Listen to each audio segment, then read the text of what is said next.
from the 2016-17 when we were hit by Oki, then in 17 again we were hit by Nipah, and 18 we had a massive flood, and again after in 19 also we had a flood along with the second episode of Nipah, and here in 2020 we are along with the whole world trying to combat this COVID-19 pandemic.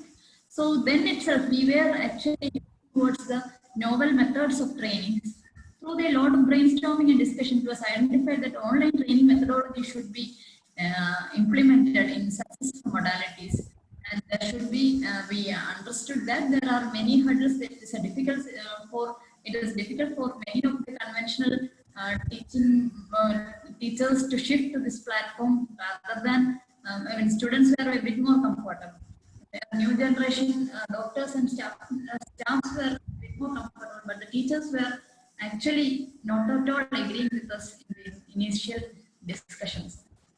So first challenges was constituting an empaneled faculty team. So from the very beginning, we started identifying the faculty and motivating them to fill some small questionnaires and identifying their materials and getting hold of their materials and standardizing the materials. So preparation of fixed training modules was the second, and fixed training modules was the second challenge that we underwent. Then there was that change management issue. Changing from conventional training to the different online methodologies, they came up with lot of negative arguments, but we had to stand it with. But COVID was actually a time. COVID was the time when we understood that we can really we switch completely to any online platform, which is very cost effective, and which only one challenge is staying technologically updated.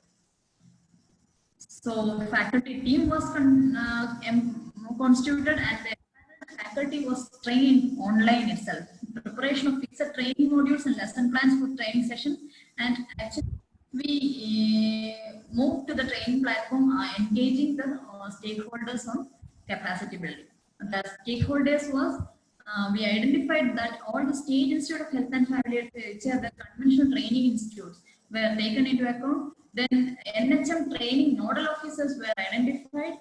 Then again after that, SHSRC was the research institution that was actually handling many of the health and wellness training in the state of Kerala. They were also called for meeting. And a capacity building response implementation strategy was formulated, and routine evaluation of trainings was also done.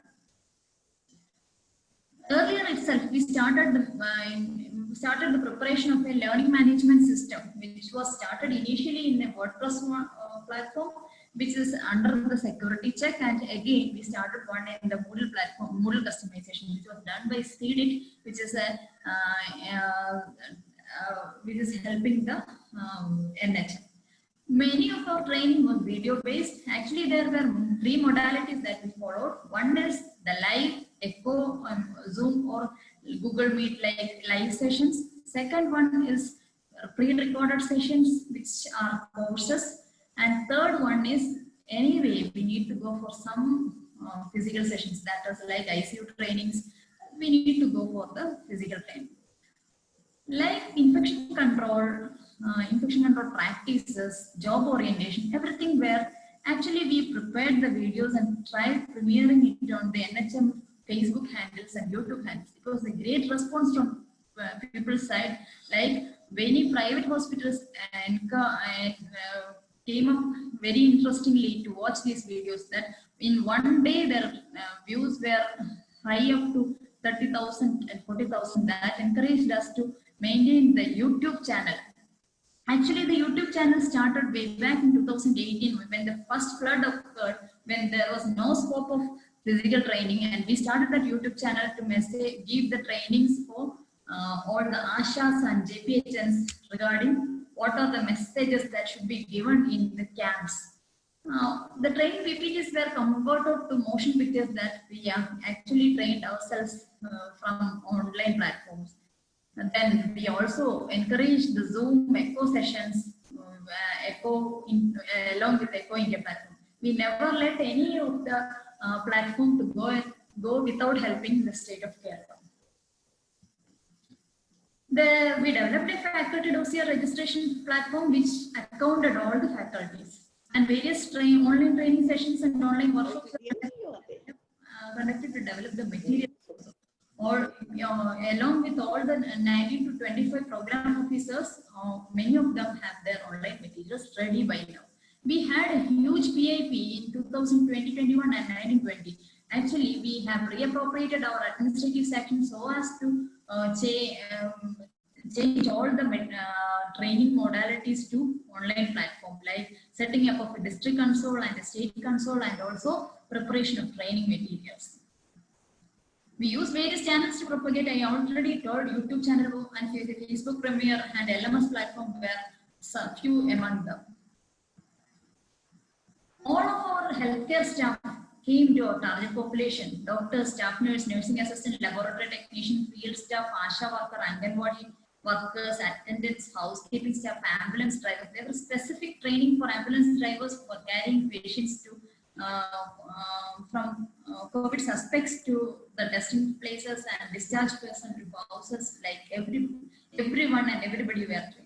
All the line departments were having training modules like LSD representatives, Kerala Police Department, volunteers, NSS, NCC, Kudumbashri, that's a voluntary organization, school students, college student, teachers of school and college, drivers, both private and government drivers, taxi drivers, and special emphasis was laid on the training on migrant workers. And one more thing, we also had 2 to 3 sessions on care homes also.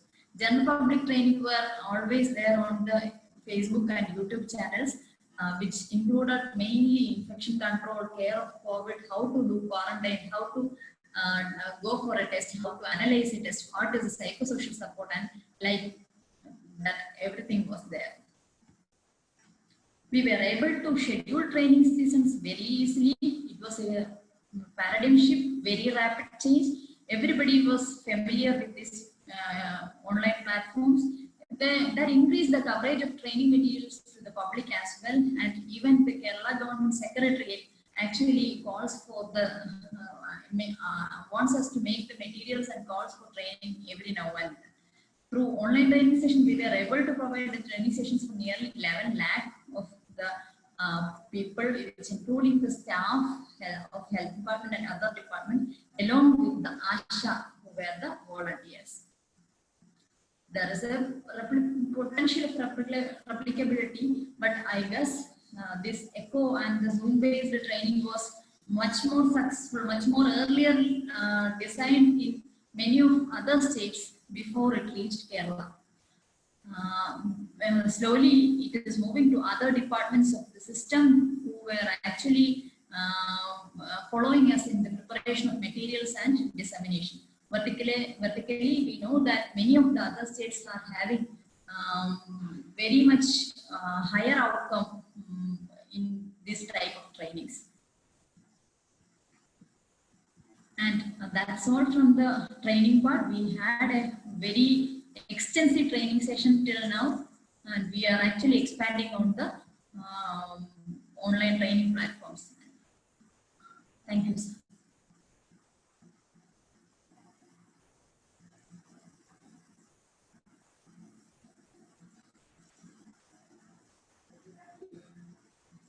Thank you, Dr. Divya. So I request our jury members if they have any questions, or our participants if they have any questions, they may ask, or we should move forward for the next presentation.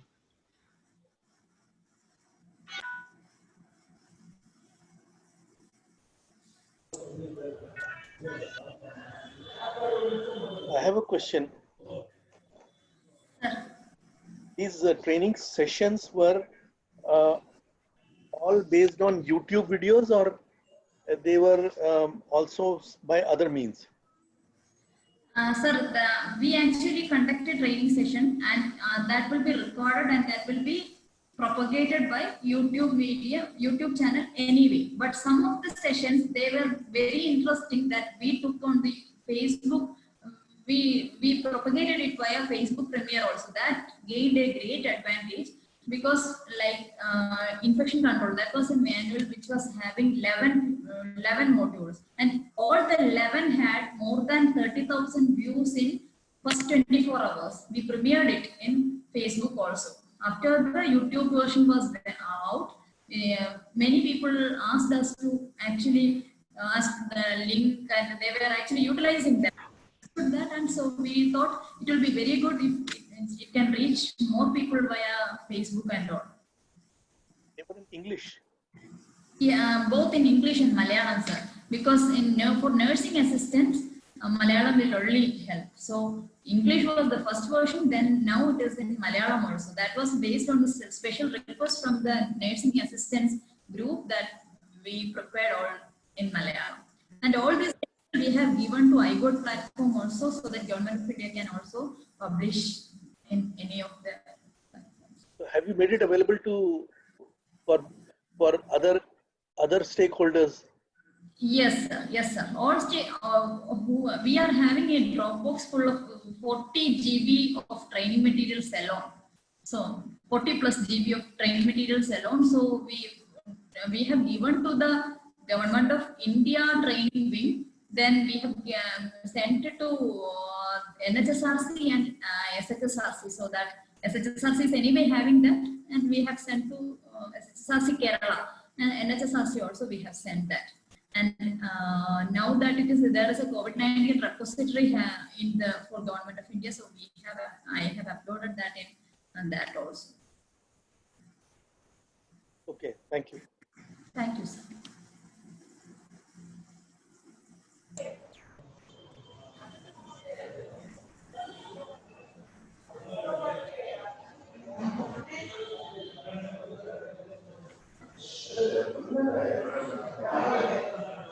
I guess there are no other questions from our jury members or participants. So I'd request Dr. Sachin Kast to present their project.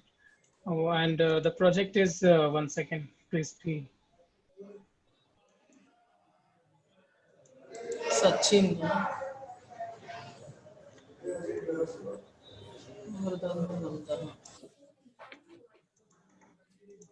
Yeah, good afternoon. Yeah, so the project is, yes, sir? Yeah, it's Mukhyamantri Amrutam Yojana. Exactly. So Mr. Sachin may proceed, and then after that we'll have another presentation. Thank you. Good afternoon, everyone. I'll just take, I thank Scotch for this opportunity to be able to present this.